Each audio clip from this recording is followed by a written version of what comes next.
If you've ever played through Goldeneye on Nintendo 64, then you'll be fully aware that each of the levels within the game contain missions and objectives. These change depending on the difficulty option you're choosing when starting the mission, and make the experience a lot harder for the player. Obviously the aim of Goldeneye is to be the best James Bond you can be, sneak around, chop the guards in the back, and complete mission objectives before riding off into the sunset with Natalia. But what if you don't actually complete the objectives? What if you decide today is the day that James Bond goes into business for himself? Well, the game takes this into account, and while it doesn't encourage mission failures, there are certainly a lot of interesting, unique, and odd moments that emerge from choosing to do so. I thought it would be fun to make a video looking across the main examples of these within the game, how the game handles you not following the rules, and the unique and rarely seen moments that I suspect a lot of people haven't caught a glimpse of in the game. Obviously some of these you will have seen already, but for a lot of people, I imagine quite a few of these have only ever been seen once or twice, if at all. So in this video I'm going to take a look at what happens when James Bond doesn't complete the mission. In the dam level you have to put this modem onto this secret screen here, however you can shoot it straight back off. Now this doesn't automatically fail the mission, however if you do destroy the monitor here, the mission will be failed and you'll get scolded by your superiors for acting in such a destructive way.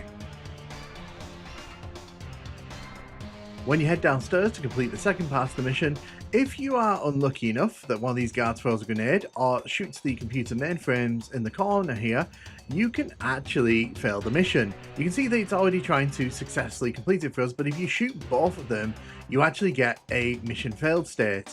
I didn't actually know this could happen until recently. In the second mission facility, if you head over to this room here and shoot these random canisters, the game will actually lock you in this room. It says there's a gas leak detected, it isolates the area, but it doesn't affect any of the other guards in here, it only kills you, and it means that you can't actually get out of this space. If you try to head out the door that you come in, well, you can't. Unfortunately, it basically tells you that it needs to be opened from somewhere else. If you come into the main bottling room and face down 006, you can actually shoot him and kill him, and if you do this, the game kind of freaks out a little bit, triggers the alarm that brings all the guards and Orloff in. It does make me wonder if this is supposed to be a slight nod to the fact that him and Orloff are already working together, and him dying here is just not good for Orloff at all, so he basically just unleashes all his guards on you. Again, very interesting because the game could have just done nothing here. Who knows, but I do wonder how many people actually bothered to try and do this when they were playing through the game. You can also just shoot the gas cylinders in this room. It will fail the mission automatically for you, and it also means that, you don't get to see that final scene play out with 006 getting shot. And if you're curious what happens when you bring a golden gun into this room and you shoot Orloff before he kills 006, the answer is absolutely nothing of interest.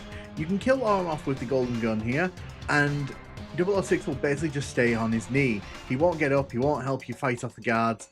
It's probably the weakest outcome in this level when you fail the mission, but it's here and it's worth noting because some people probably did this back in the day, and it's definitely interestingly just sort of stays there on his knees. In the runway level, if you let the plane take too much damage, either from the turrets or the guard shooting from behind you, it can actually blow up. Now I didn't realise this was such a hidden one, but a few people who've seen this in my videos were kind of surprised to see the plane go boom like this, but yes, it can get destroyed pretty easily. In the first surface level, if you come inside the satellite and you actually blow this computer console up when you're supposed to just turn it off, it actually triggers a big alarm, and what it does is it also spawns a bunch of elite soldiers outside the entrance to the satellite itself that you'll have to deal with.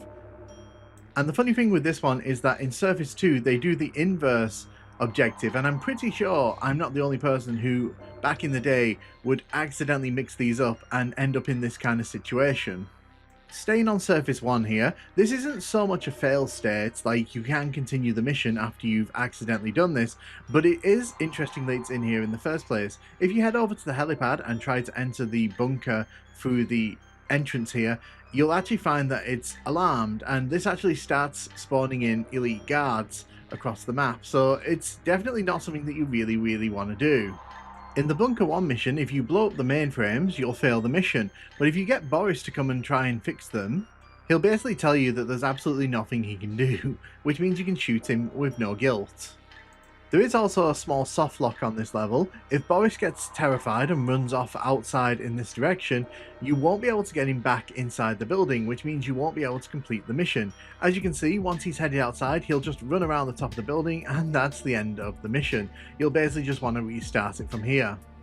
In Silo, you're given plenty of time to finish the level. However, if the countdown clock hits 15 seconds left, you'll get this notice on the screen saying detonation imminent. Once the timer hits 0, Bond becomes a forever exploding entity, and anything around you in the level will basically get destroyed. In the frigate level, if you accidentally go up to one of the bombs and press the action button without having the disarmer equipped, it will actually blow up on you. Now, it's interesting because it blows up on you, it doesn't actually destroy things around it, which is pretty amusing to see, and it also kind of means that it feels like the bomb doesn't actually exist in the same space as the computers around it, which you can blow up if you shoot them later on. You also get to plant a tracking bug on the pirate helicopter here, but if you shoot it straight back off, then you actually get scolded once again by your superiors, who are not too pleased with James Bond's actions. Speaking of the pirate helicopter, in the next level on Surface 2, if you throw the mine that you're supposed to use to blow up the helicopter on the floor, then you fail the mission instantly. If you head back into the Seven Eye satellite, instead of blowing this up, if you turn it on, you actually fail the mission instantly because you've accidentally blown your cover, and the guy looks very confused on the other side, wondering who the hell you're meant to be. If you hang around in Bunker 2 when the timer reaches the end, you'll see the big screen actually starts giving a distress signal out. It's pretty interesting to see this because this is the only time you get to see this in both of the visits to this level, but also if you wait here until the timer actually runs down to 0, you become a walking bomb once again. In the statue part mission, when you're meeting up with Valentine inside the red crate, if you back away from him very slowly, he'll get very agitated by the fact that you're trying to walk away from him. If you go too far away, he just disappears and says, well, that's enough of you, Bond. If in your meeting with Janice you choose not to put your gun away, eventually he loses patience with you and gets his guards to shoot on you. Now, to be fair to this one, it actually does give you a fair warning that this is going to happen, but ultimately if you choose not to do it, the game just gets tired of your antics and lets the guards shoot you.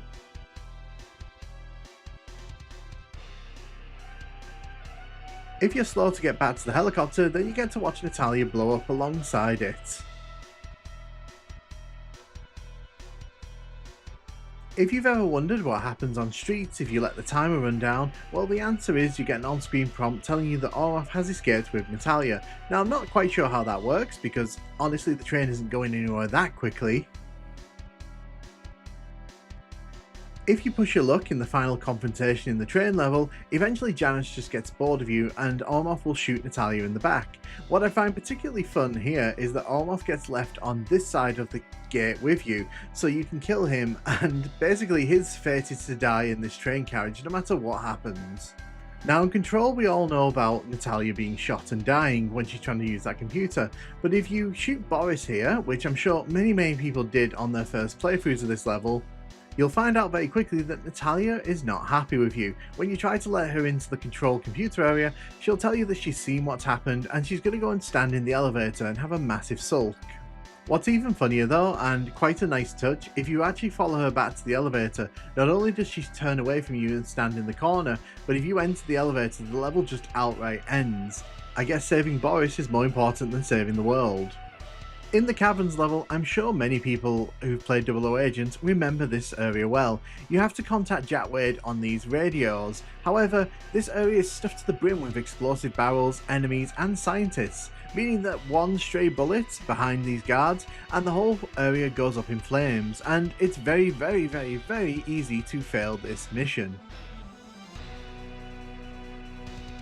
In the Cradle mission, if you let the timer run down and you don't destroy the computer that realigns the satellite dish, well, you kind of get this scalding message, but really that's all there is. Unfortunately, they could have done something a bit more creative here and maybe kind of had the mission end with like an image of London getting blown up, but you know, I guess not in this game. The other infamous one in Cradle is if you fall off the platform at the bottom, then you actually get to watch Bond plummet to his death rather than seeing Janice go down, which is a pretty horrifying way to end the game. The final instance of this I'm going to cover in this video is in the Egyptian level. If when you're going to the Goldeneye you walk on the wrong tile on the floor here, you get trapped in this room with these turrets. And the thing with these turrets is that they are non-destructible, and the only way out is through a secret passage on the left. But yeah, you've basically messed up and the mission is over. And that's really it for the instances I'm going to cover in this video. Obviously there'll be some that I've missed, but what I really love about Goldeneye is that the game doesn't just kick you out of a level when you mess up. In a lot of cases, the game developers have already thought about what you might do and accounted for that in some way. Let me know if there's anything that I've missed in this video, and let me know which of these you haven't seen before.